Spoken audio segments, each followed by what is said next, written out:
Thank you all so much for coming out here on Monday morning for the first session here at South by Southwest.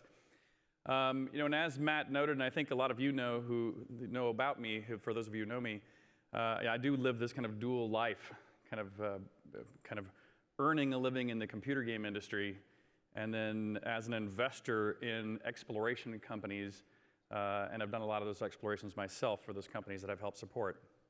And if you think about exploration, and in particular space travel, we're in an interesting era in space travel where I think we're kind of just emerging out of a dark time where people have been understandably skeptical about what our current activities in space are and what our current future remains in space flight. But I'm a devout believer that we are just now entering a new golden era of human spaceflight exploration. And just in case it's not as obvious to everyone in the world, that was one of the things I want to talk to you about today is how and why I believe that. Well, to do that, let me first give you a little retrospective. I mean, we're all familiar that just over 50 years ago, the Russians launched Sputnik as the first man-made object to orbit the Earth. And that event inspired an entire generation of Americans. Myself, I was too young to have seen it, just too young, but my father, on the other hand, he was a professor at Stanford at the time and had a radio observatory and was perfectly set up to listen to its beep beep from space, and it inspired him to become an astronaut. And my father flew twice into space. He flew first on Skylab and then on the Space Shuttle. And it was those first space explorers that really inspired my generation. So those of us who are 35 to 55, I think we would all look back at the Apollo era as something that was hugely inspirational to us as a country, to the world, and even educationally, it was one of the greatest periods of engagement in STEM activities that we all kind of look at our younger kids today and wish we could do the same for them. But when I grew up, there was a very interesting thing about spaceflight. Well, I think a lot of kids, when people are young, they're often into things like either space or dinosaurs. Most people outgrow that and go on to pursue some normal career.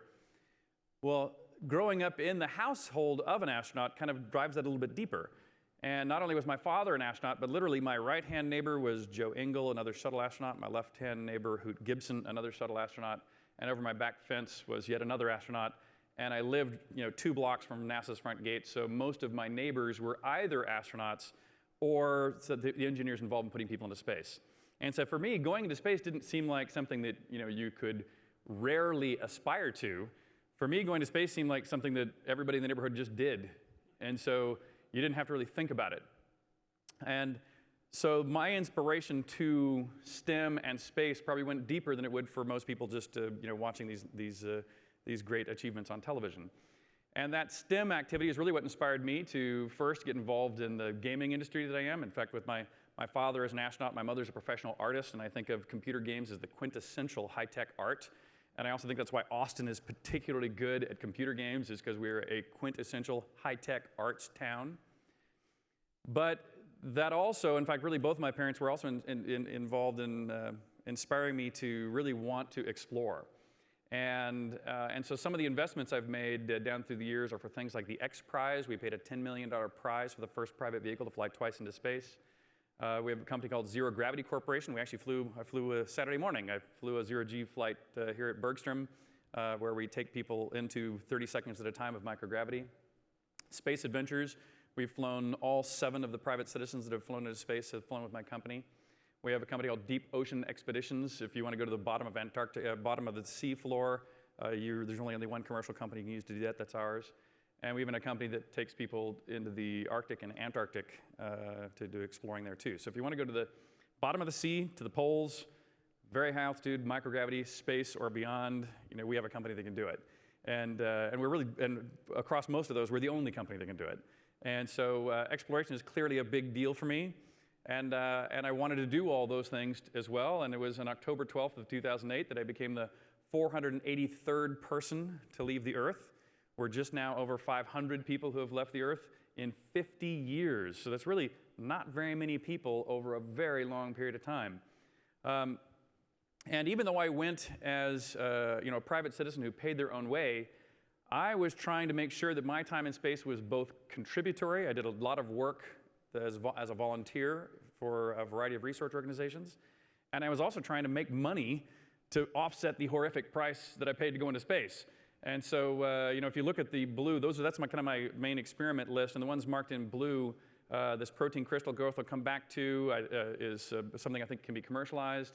I developed a piece of software, which is now, or helped develop a piece of software, which has now become the standard tool for crew Earth observations.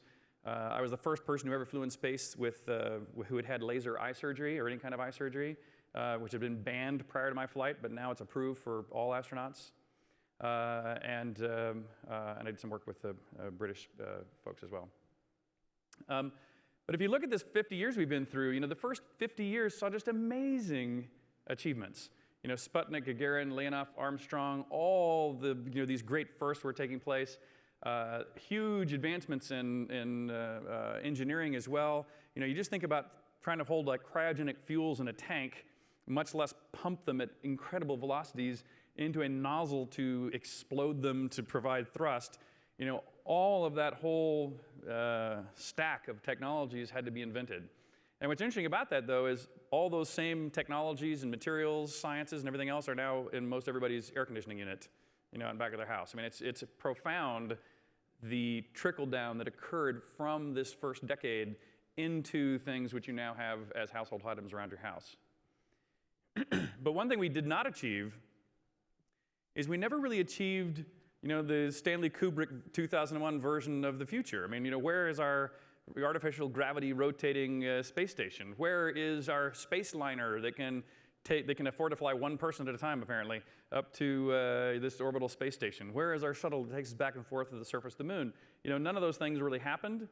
And so, no surprise, none of those things have been able to continue to inspire us.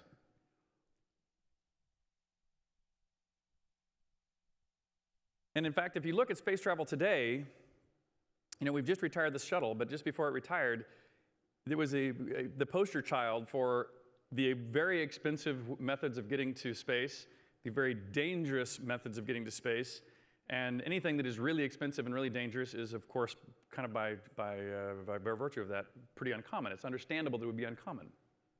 And so for the last 30 years, we've really been stuck in low Earth orbit, going back and forth only to the space station. And if you look at the cost-benefit analysis, it took us $50 to $100 billion to put that thing in orbit. It costs us $2 billion to do nothing but maintain it, do no real work on it. That's just the maintenance cost of keeping it in orbit. And it cost us, a few $100 million per astronaut to put somebody on board. And I've been through the experiment list of things that are flown up there because I was looking for work I could do or piggyback on top of or go beyond. And I'm telling you, it is pretty hard to do economic justification of activity, of research or commercialization, when that is the nut you have to cover. And so, in my mind, we should be no surprise to anybody that's not only not as inspirational as those early days, but something that comes under great criticism as to whether that is good spending of our national wealth, especially in times of economic difficulty. And we also, we've now retired the shuttle. It was, it was an old vehicle. It had proven to be a very dangerous vehicle, an expensive vehicle. It was the right thing to do to retire it, move on to new vehicles that we believe we can do cheaper and more safely. But it did cause this ripple effect where everybody kind of believes, well, we're now out of the human spaceflight business. We don't have another vehicle that's operational at the moment that's rated for humans. People are kind of we were already disappointed, and now we're completely let down that human spaceflight is ending.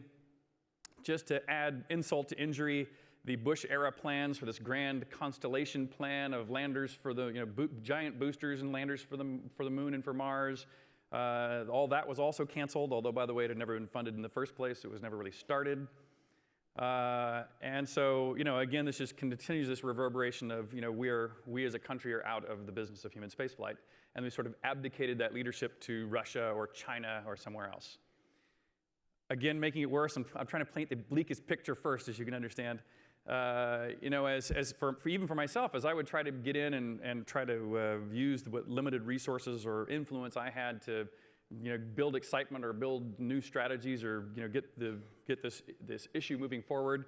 Even I would see this constant bickering within our own elected officials who are really resistant to change. They're all so tied up in their line item budgetary allotments of the status quo that it really makes this argument seem to be stuck in molasses that really you can't decouple and even put together a good strategy. But I think that in spite of all of this problem, all of this morass of red tape, with or without the support of elected officials, with or without the general populace kind of believing that the ship can or should or is turning, it has been happening anyway. And that's what I think is so exciting. And the way it is rebuilding right now, the way the phoenix is rising, importantly, is rising up on the back of something that is sustainable. If you look back at it, if we're going to do something in the future, it can't be something that is just to inspire STEM. We can't take even 1% of our U.S. budget and say we're going to go spend all this money just because it's inspirational. It has to actually have direct, practical, measurable benefit in a cost-benefit analysis that for it to really be sustainable through public opinion shifts, through economic highs and lows. The math really has to work. And I believe that because of this change, we're going to be able to do now more in the next 10 years and 20 years and 30 years, and I'll outline all of those 3 time frames. In these next 3 decades, we're going to do way more than we've done in the previous 3 decades, even at the same time that we can reduce budgets even for this exact same activity, because they're going to be reduced whether we like it or not. But the math is so good that it will be that we'll do more with less. And it really takes 2 things. One is this public-private partnership that is underway right now, and I'll go into that in some more detail, where the cost of access to space is already dropping by about 10-fold and should drop here in the next couple of years, maybe 5 years, 10 years at the most, by a total of 100-fold compared to where it is today. And if you drop the price of anything by 100 times, you can see how you could easily go from something that is ridiculously bad economics to something could probably be profitable if that's the amount of change you put into the business plan. And then we also have to really help encourage business development in space, and that's something that there is good agreement on. Everyone from the government to the FAA and others seem to be helping that out really quite a bit. And what I mean by this public-private partnership is really just a procurement change. It's actually a simple thing to say on paper that has profound changes associated with it. And what I mean by that is, if you look at the space shuttle, the orbiter itself was built by Boeing, the solid rocket boosters by another company, some other parts by a third, fourth, other prime contractors. But NASA then owned that space shuttle. So if somebody came out with a half-price alternative that was twice as safe, they really couldn't use it because they own a space shuttle. And they would have to just kind of throw away or flush that investment and then spend even more money to buy or utilize the half-price solution. But it's interesting to note that that's not what they do that's not how NASA operates many of their other activities. For example, NASA, the National Aeronautics and Space Administration, doesn't build airplanes. They build lots of technology behind airplanes. They do lots of research around airplanes. They don't build airplanes. They don't own their own airplanes. They lease airplanes to fly. And NASA is now making a shift in human spaceflight to do something very similar. In fact, if you think of other NASA missions with robotics, if you think of Spirit or Opportunity or Curiosity on Mars, no one would doubt that those are NASA missions. No one would doubt that those are a huge national effort of the United States taxpayer. However, in fact, those were not launched on NASA-owned boosters. Those were launched on the exact same commercial boosters that put up every satellite communication satellite that you're familiar with in the free open market of launch costs. And what's important about that is that just that statement of saying versus buying and owning the shuttle and then operating themselves and having spare parts contracts on a cost-plus basis, just by saying, hey, Boeing and whatever consortium puts together whatever my next rocket is, I will buy 5 launches from you, and then at the end of those 5 launches, if somebody has a half-price, twice as safe alternative, I might buy from that other operator instead, which is what they already do with everything else except human spaceflight. That first statement is what is now actually saving NASA 10 times on their dollar, just by making that first step. But there's a second step that is even more important. That second step is reusability. And if you think about every form of transportation other than rockets, and I mean for that, the ones I've pictured here, you know, your car, your boat, your plane, or a train, all 4 of those forms of transportation, if you want to operate it or use it or lease it or buy it and put it to use, it will cost you, the user, about 3 or 4 times the energy cost, 3 or 4 times as much as you put in it in fuel. You'll have to pay for depreciation of the hardware you bought and maintenance and insurance and that sort of thing. So 3 times the energy cost is the default position for everything except rockets. And the reason it's not true for rockets is rockets you usually either destroy upon launch by dropping them in the desert or in the ocean, or even with a shuttle where you would land it again, you'd have to disassemble the entire thing, check it all back out, and reassemble it, and you really haven't saved much cost. And think about the parallel would be, imagine if you were, you know, all of us probably have cars here in Texas. Imagine that if every time you went to the gas station to fill up your car, fill up the tank, or before you fill up the tank, you crush the old car, buy a new car, fill it up with gas, and go for a drive. And when that one's out of gas, you crush it, and you buy a new one and fill it up with gas. I mean, no one would think that, you know, cars would be completely impractical if you had to buy a new car every time you filled up with gas. And that's largely what we've been doing now here with rockets. And Elon, I know, yesterday gave a talk where he talked about his new technology called Grasshopper. I'll get back into in a minute. Where he believes is right now building the next generation of rockets, which will be 100% fully reusable. They soft land back at their launch site under power, to where all you have to do is stack them back on top of each other, fill them up with gas, and fly again. And right now, his 3rd Dragon space capsule is docked with the ISS.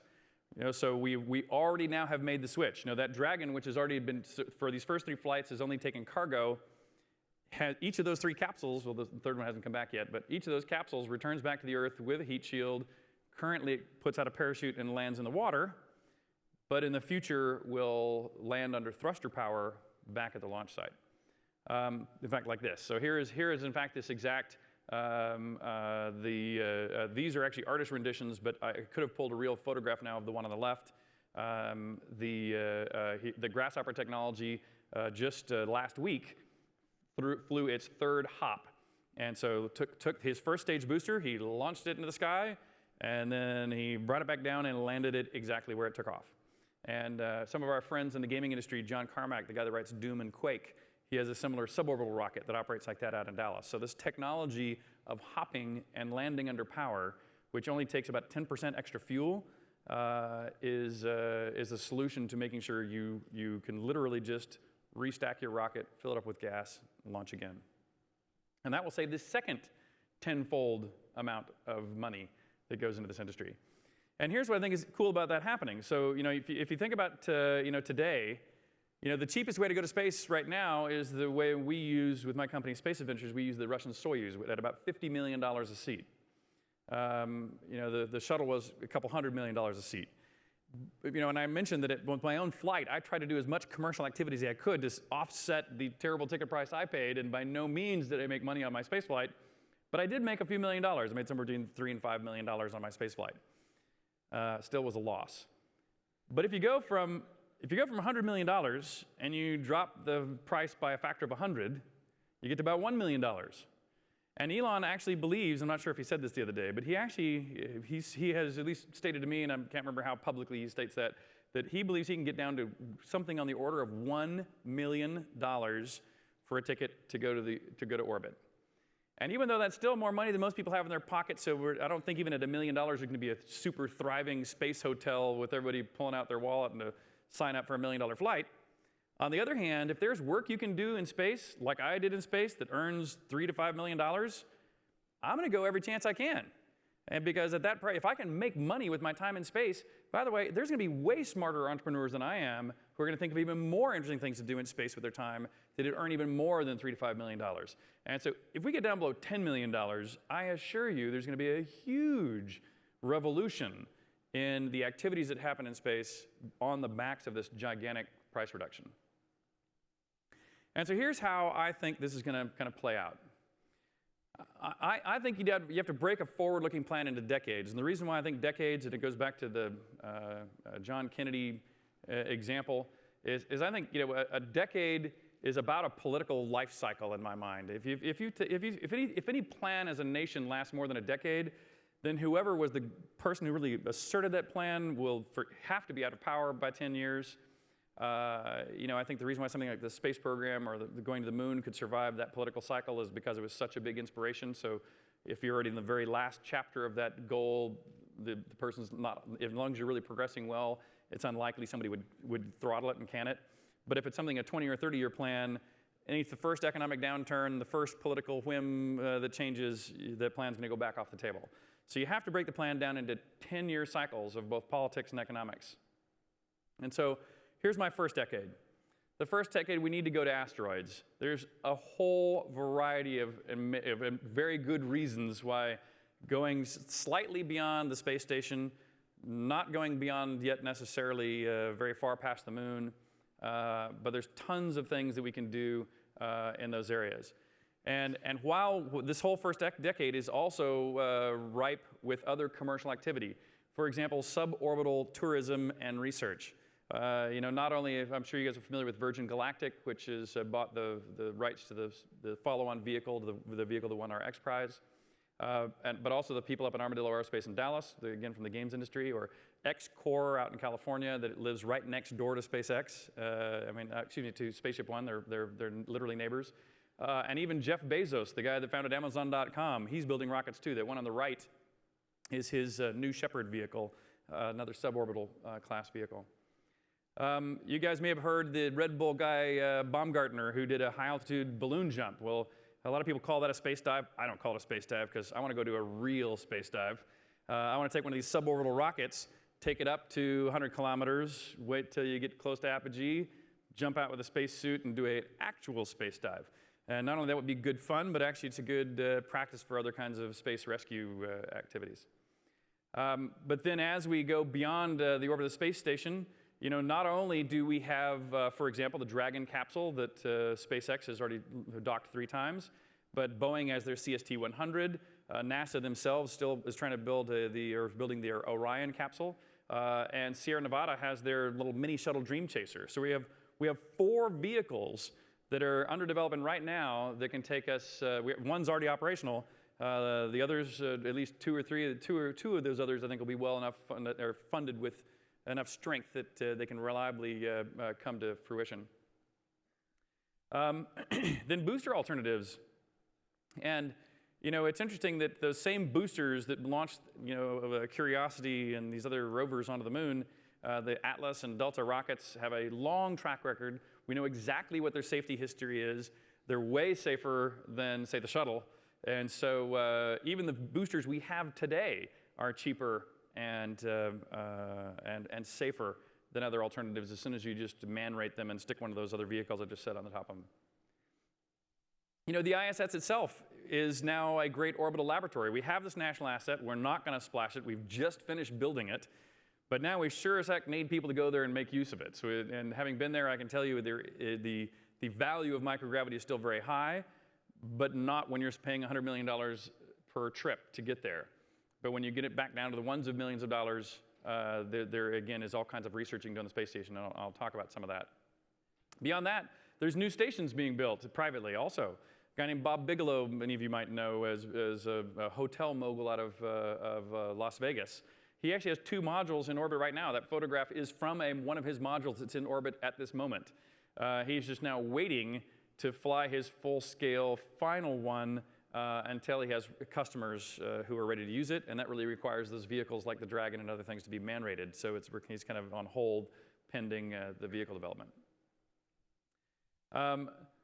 To describe how some of the business that I think, I mentioned microgravity research that is worth, I believe, millions of dollars. One of them is something I started. This is a slide of the that is the results of the experiment that I took with me onto the space station called protein crystal growth.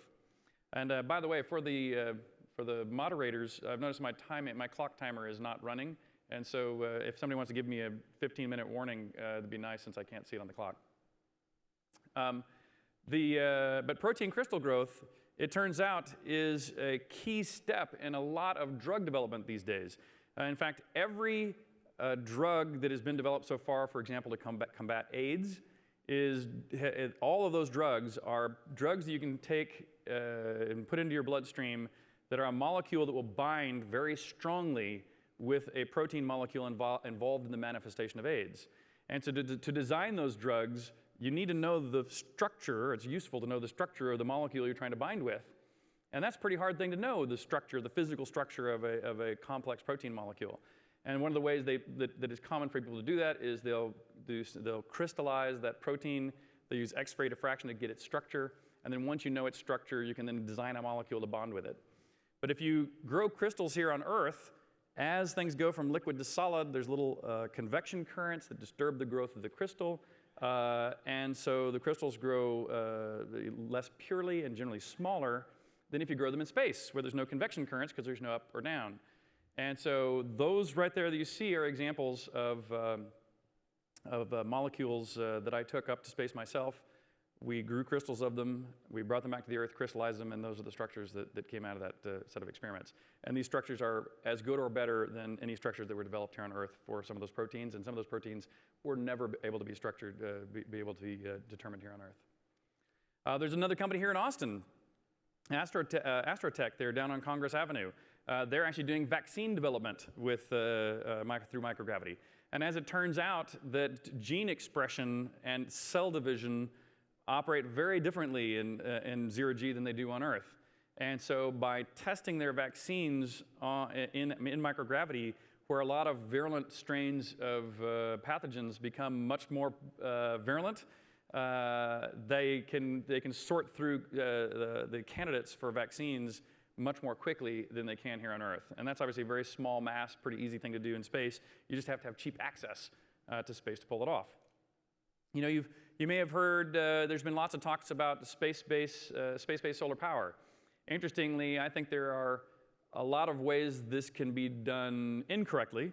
And in fact, I don't yet have confidence in the Japanese strategy that they've announced, because they're planning to build they have a 30-year-long, $30 billion plan to go build the largest thing that has ever been built in space, and then beam that power down to a city in Japan.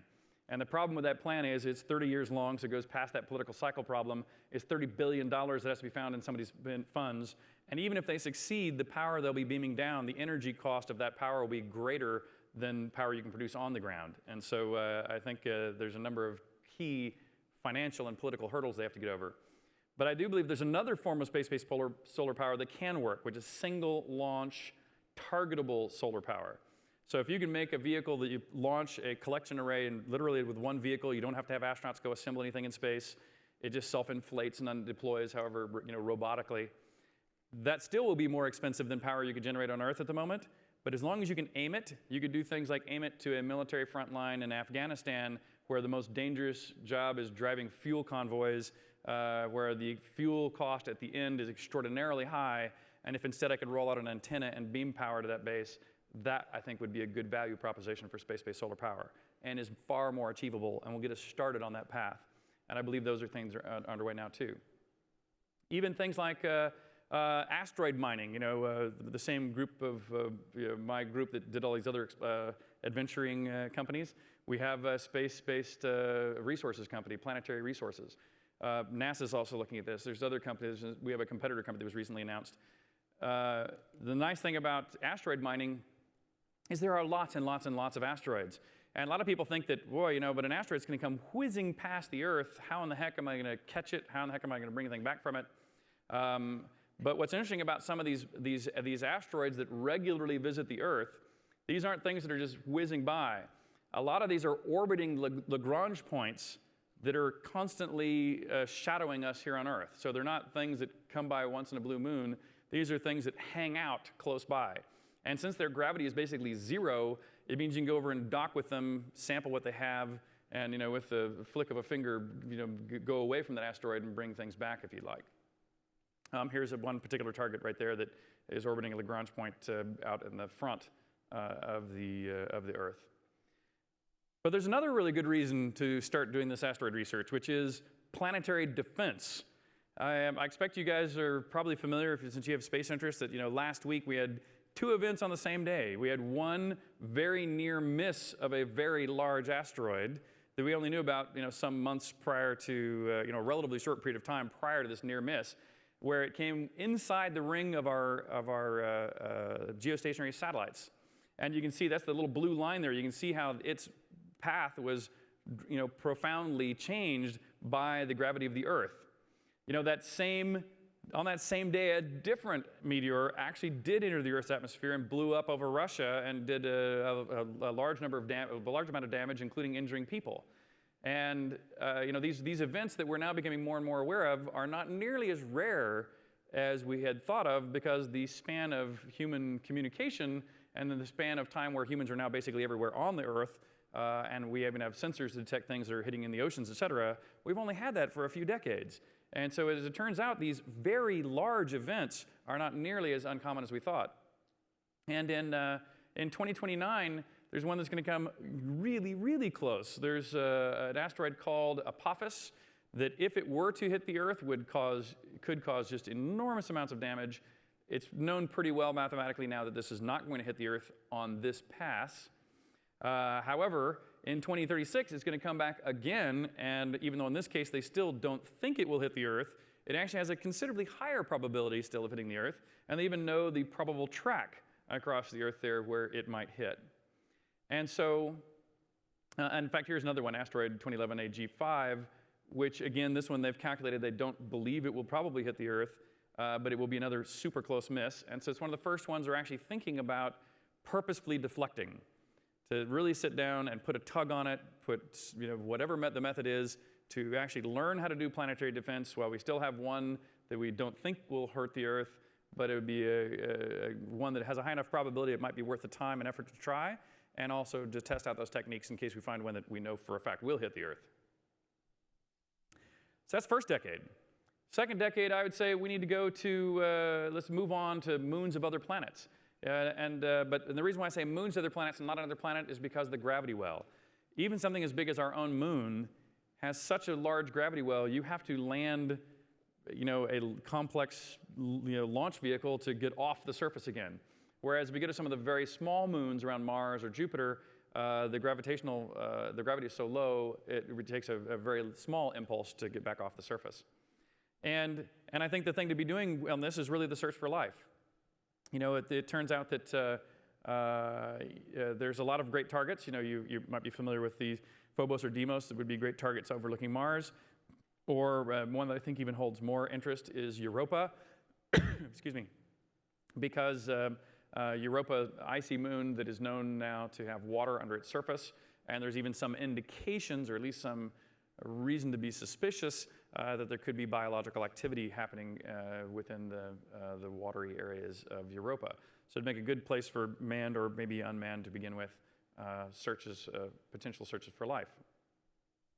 And then finally, on decade number 3, that's where I think we need to really have our eyes set on homesteading a new world. And I use the word homesteading on purpose because I think that if we're going to go to another planet, we've already kind of put a flag on it before. And as cool as it would be to go put a flag somewhere, I actually think that it's now more important that we begin to really decide that humanity is a multi-planet species and lives beyond the Earth. And I'll go through some of those reasons here shortly. But it's interesting to note that if we're going to go all the way to Mars, you think of that. We've had this national plan that already existed, for a decade in the Bush era, and was never funded. We never went. We canceled it. And yet now we have, in fact, a guy named Tito, the guy that was our first client to go into space, took my seat. When Tito, he used to run hedge funds back before he decided to go back into space.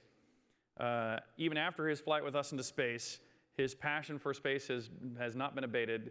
And he just announced last week that he personally is going to fund the majority of this trip.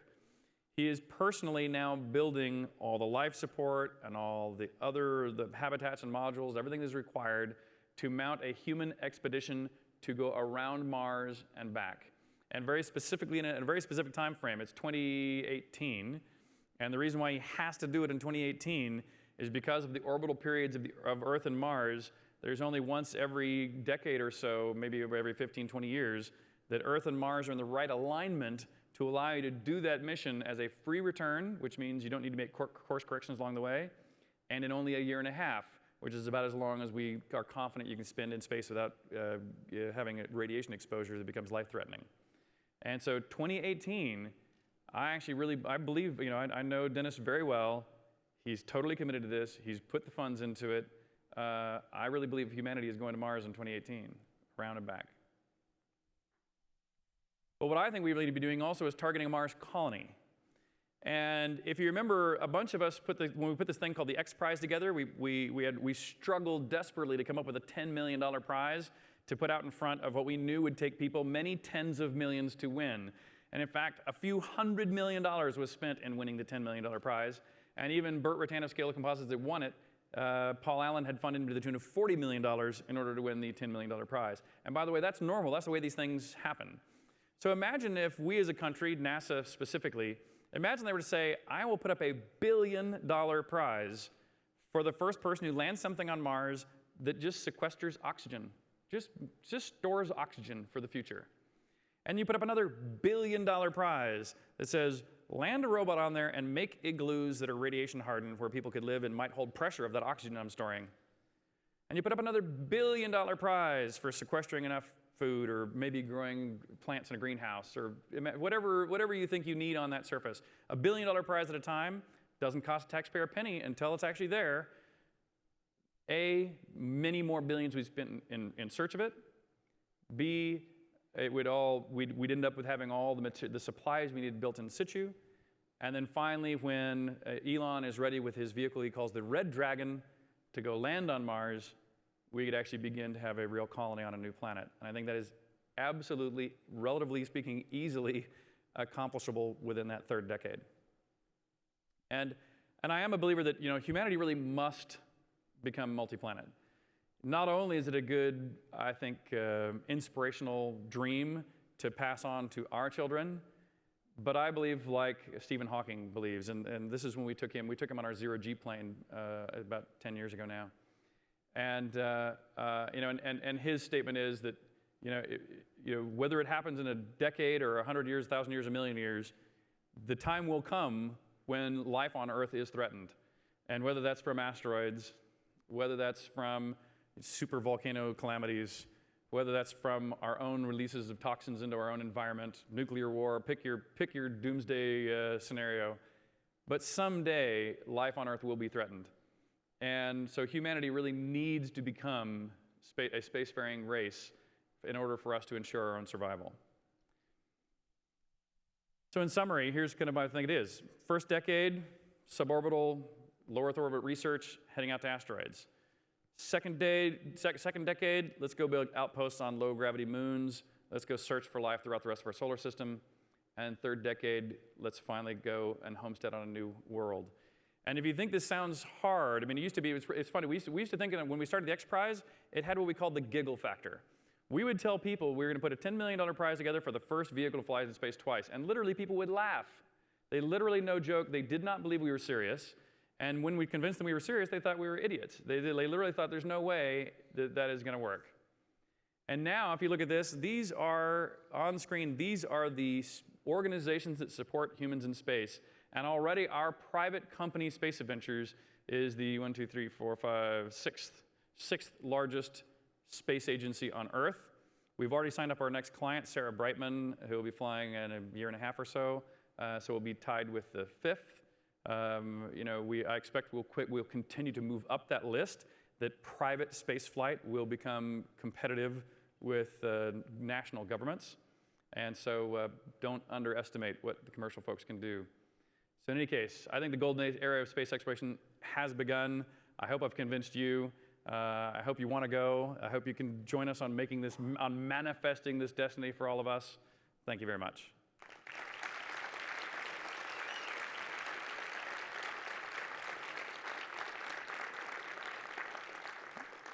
And we've set aside a little bit of time for Q&A as well. So if anybody has any questions, I don't know where they have the microphones. Probably, there it is, right over here. So if you go right over back here, there's a microphone. If you have a question, I'd be happy to answer questions for 10 minutes or so here that we have. Hey, Mr. Garriott. So I'll start this with the same thing I told you last year, which was thank you for encouraging my nerdiness via Ultimas, 1 through 4. Thank you. Really 5, if I was to be completely honest.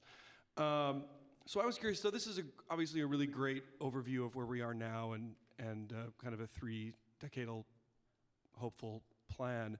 And I was curious, what your involvement is more precisely in the kind of medium term and how you're supporting those efforts, and if there's any way that we can help you, assuming that we do not all have $40 million.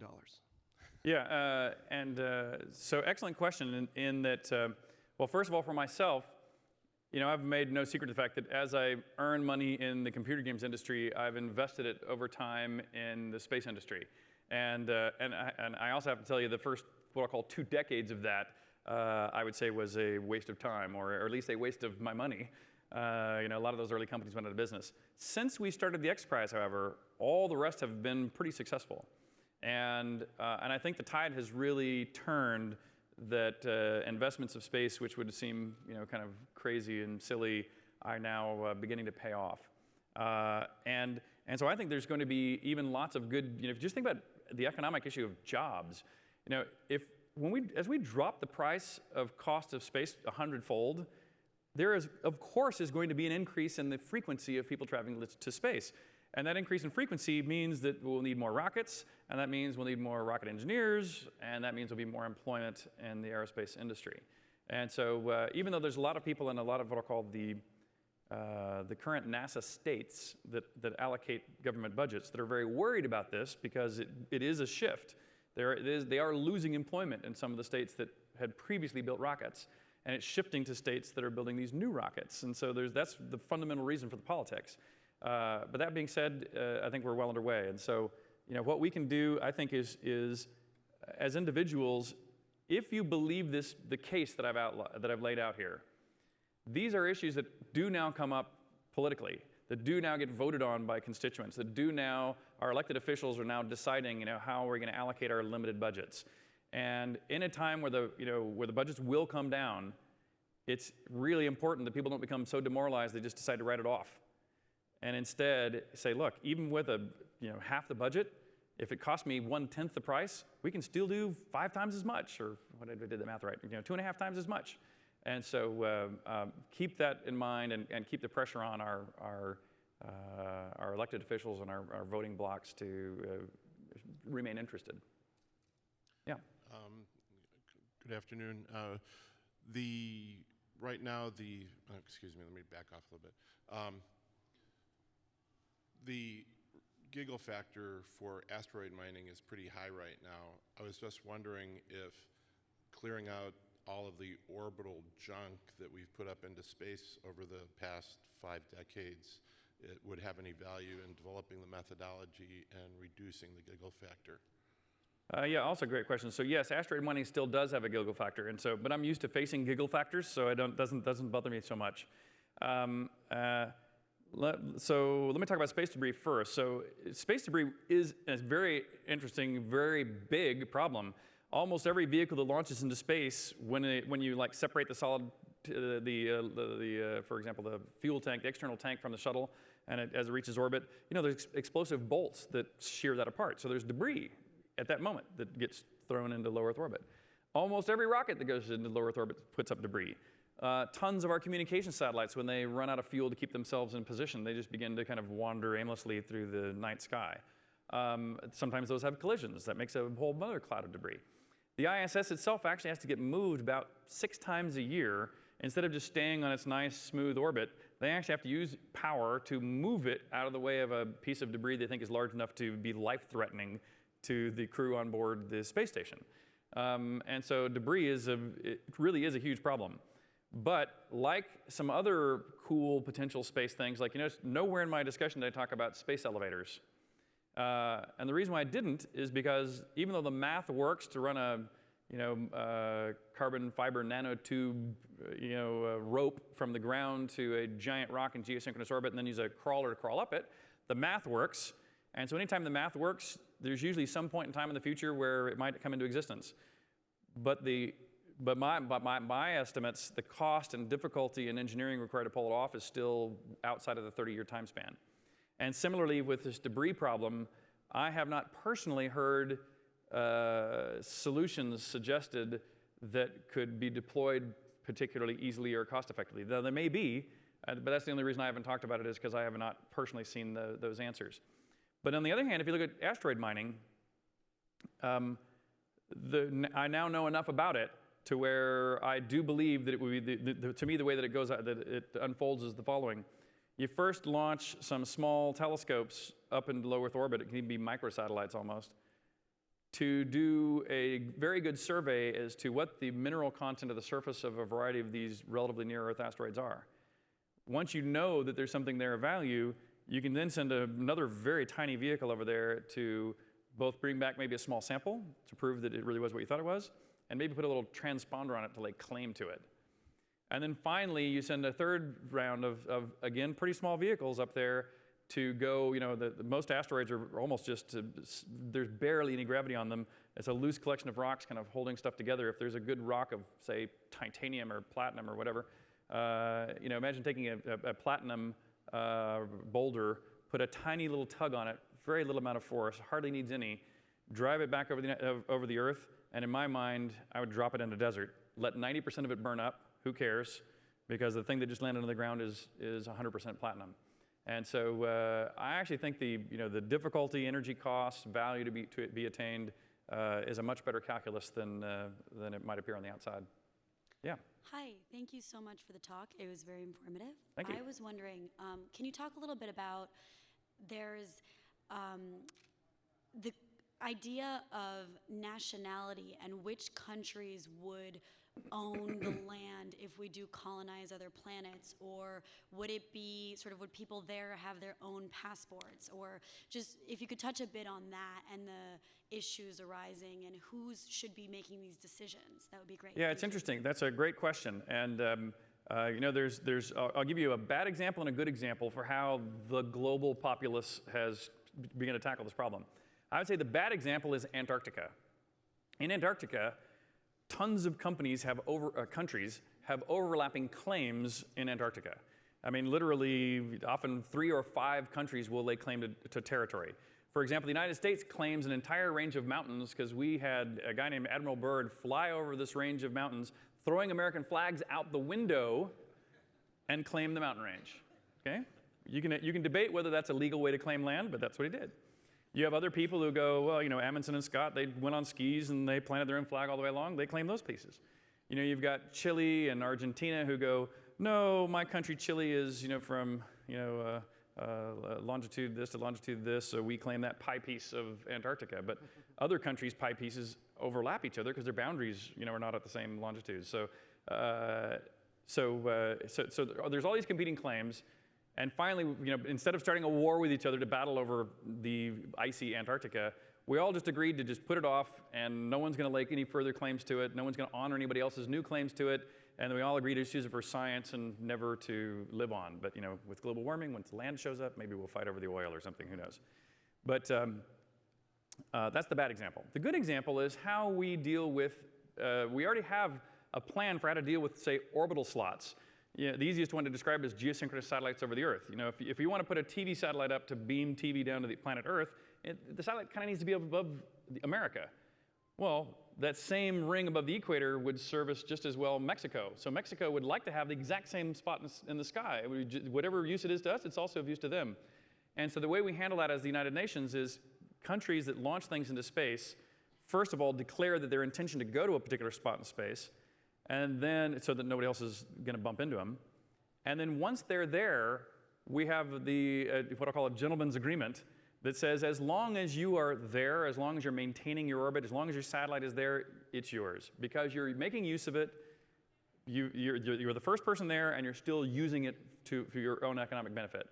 But as soon as your satellite falls out of orbit, it is no longer yours. Somebody else can now go claim it.